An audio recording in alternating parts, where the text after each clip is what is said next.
Hey everybody, it is the end of the work week and I have been really enjoying all of the fruits of the labor of earlier this week and really dying to kind of make this video. The last time I tried to do it, there was sun in my eyes and it was just not a good situation. So I'm finally glad to say that we have new, modern, safe power. Not a lot, but certainly more than I have ever had being at this house. So really excited about that. So if you look behind me and you see the pole that's straight, not the one that's crooked, sorry neighbors, but the straight pole is the one that has the silver gray pipe on it. In that pipe is my new electrical wiring, and it's actually a larger size than what was being supplied to the house. So hopefully I'll never need that much electricity, but excited to know that I have it. There's Hess because she's not shy. And of course it goes down through that pipe and then underground. You can definitely see kind of where that ditch is in the yard.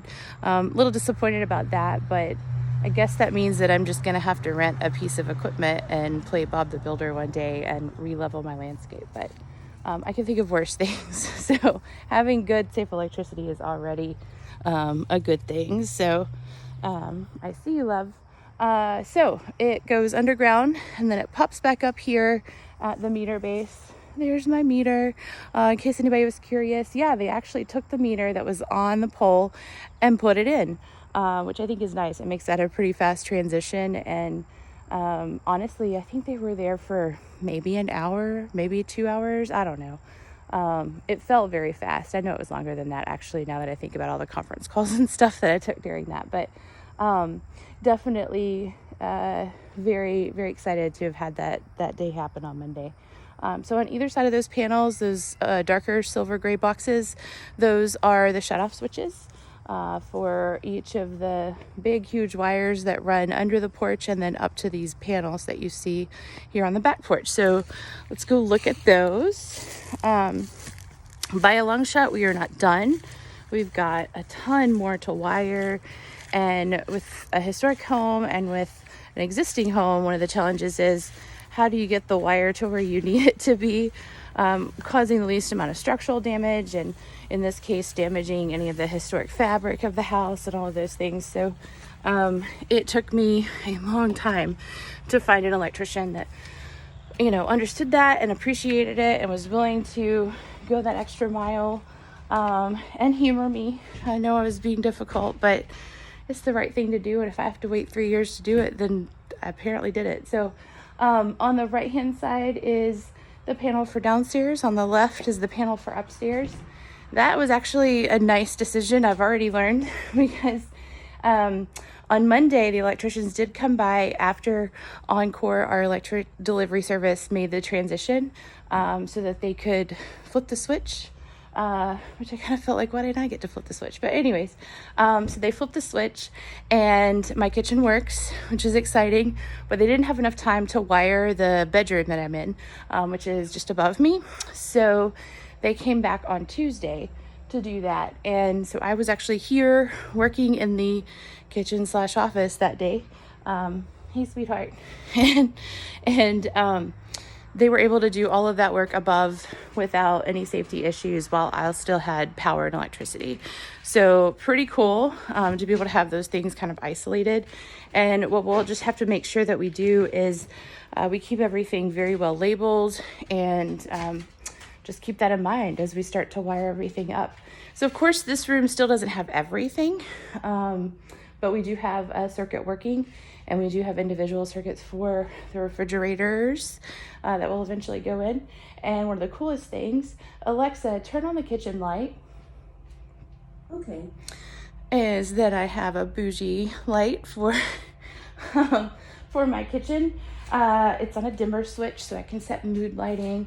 It will eventually have a fan with it. You can see there's the outlet right there. But they needed a bigger box because one of the downfalls, I guess, is that it's a lot of wires to connect. You've got a 3-way going on, then you've got all this smart stuff going on, and we got a train coming too. But ultimately, that's what we're gonna have. So I will let you guys listen to the train.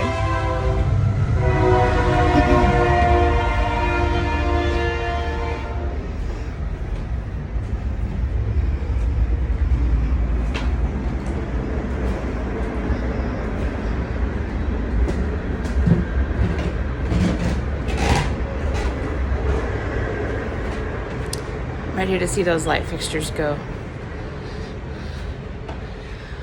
All right, so train is not too terribly bad, and that's my sensor light just for now, walking through the hallway.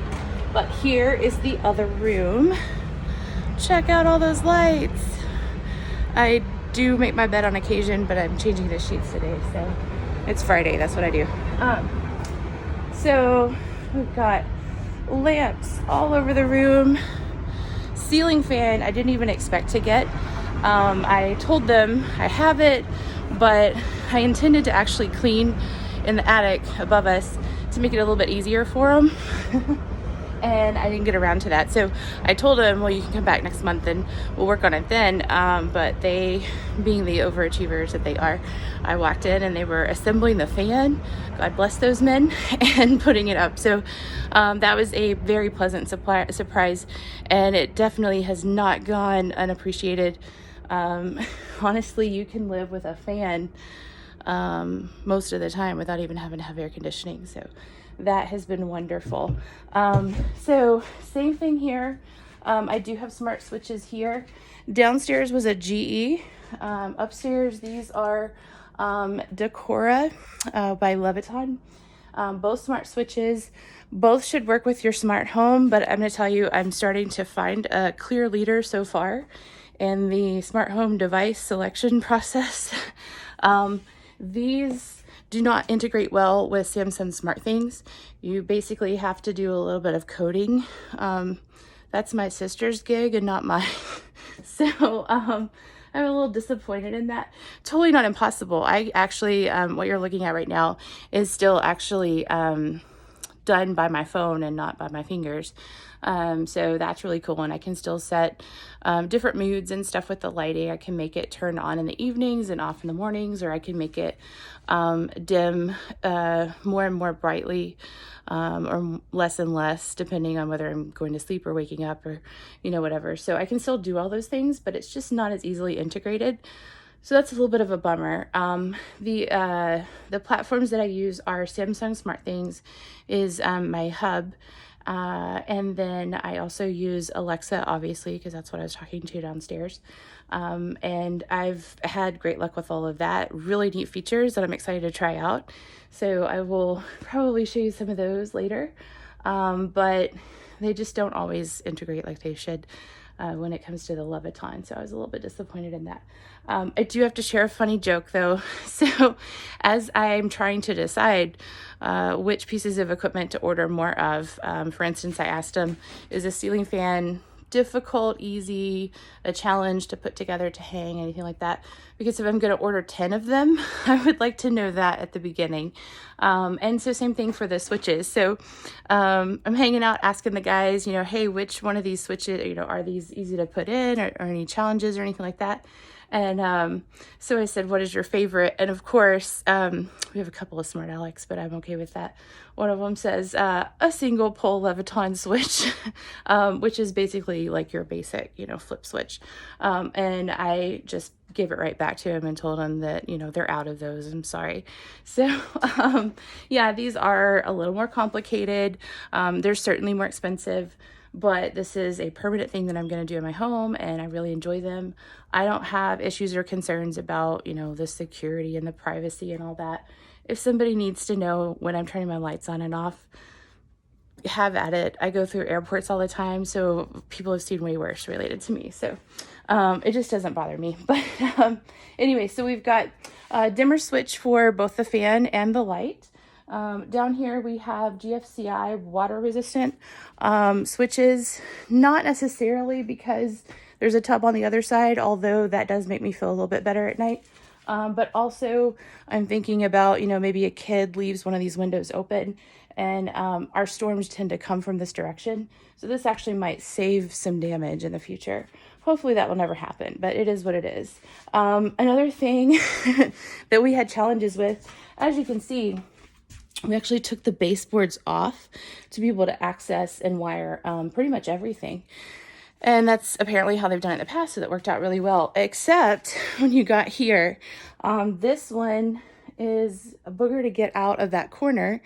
And then there's actually a gas pipe. I don't even know if you can see it in behind here. And then on the other side where you see that little bump out there, that's actually a cast iron pipe that goes through the roof. And they actually put this piece in behind that wood. So we can't get it off without cutting it out. And I was really prepared to do that. I think that would have been fine. But these guys are amazing. And so they actually, I had pried what I could, and they just kind of tilted it out of the way and worked their magic and made it happen anyways. And I can say that definitely wasn't easy. So I really appreciated that they were willing to do the least amount of damage, which was what I was looking for, and definitely worth the money on that. The blue light, you can tell, is another smart switch. That one is a GE. Super easy to integrate. You basically just push that little button and it lights up blue and it's connected. And you can start programming it. I can tell the computer that this is a light that's plugged in, but I could have also told it was a switch, in which case maybe it thought it was a heater, which would be another option. Not a kitty, but a heater. It could have been a heated blanket.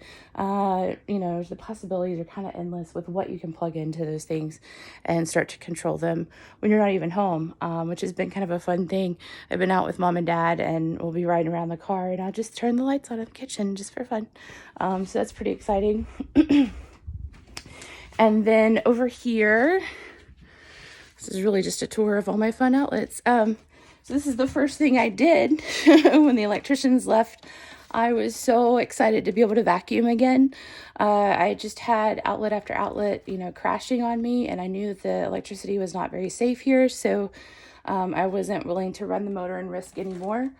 So the minute that I knew I had safe electricity, I plugged this puppy in and went to town, and I'm really excited to be able to do that downstairs with the big one. And then over here we have the outlet that is on its own circuit as well. This one is going to be for my air conditioner, which can go through the window or through the wall, as well as the heater. So more to come on that, but it's like a little warm today, but not impossible. So, I just haven't really gotten around to that, but I do have a little heater. And we'll see how it goes. I kind of feel like this one's probably going to end up in the office. But anyways, that's actually one of the next projects. So very excited to have a work area where I don't need a whole bunch of power strips, any of that kind of stuff. It's all got its own outlet. A lot of cord management and stuff going on. It feels neat and clean, and have a great view outside and lots of sunshine, and it's just put me in such a good mood. So you guys have a terrific Friday, and I will talk to you this weekend.